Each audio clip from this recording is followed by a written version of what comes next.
Paano ka pipili ng first choice at second choice campus para sa iyong UPCAT application? Hey guys, Sir Japes here.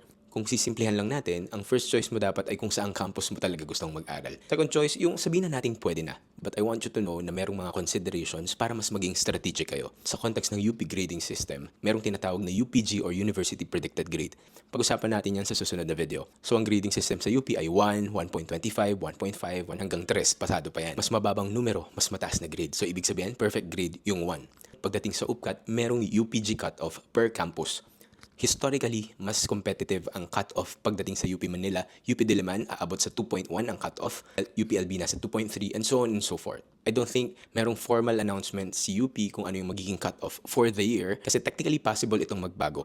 Ang concept ng UPG cutoff ay nakadepende sa demand. Isipin nyo na lang, kung lahat ng estudyante gustong mapunta sa UP Diliman, mas tataasan nila yung cutoff kasi kailangan pa rin nilang makontrol kung ilan lang yung estudyante kaya nilang i-accommodate for the school year. Kaya mas maraming nag-a-apply sa campus na yon, mas competitive yung cutoff. Once magkaroon kayo ng UPG after ng UPCAT, i-check kung pasok ba yung UPG nyo doon sa first choice campus ninyo. And then kapag hindi, tsaka lang kayo titignan sa second choice campus. Kapag pumasok na kayo doon sa first or second choice campus, tsaka naman titignan kung pasok kayo doon sa kursong nilagay nyo. First choice, second choice, third choice, fourth choice. Sa case ko, Los Baños ang first choice ko dahil taga Laguna naman ako and ayaw ko nang lumayo. And ang nilagay kong second choice campus is Baguio kasi it doesn't make sense kung ilalagay ko ang UP Diliman or UP Manila dahil imagine if hindi ako makapasok sa cutoff ng UP Los Baños, parang ang liit ng chance na makakapasok pa ako sa cutoff ng UP Diliman or Manila. So ang suggestion ko, first choice kung ano talaga yung campus na gusto mo, second choice, maging strategic pagdating sa UPG cutoff.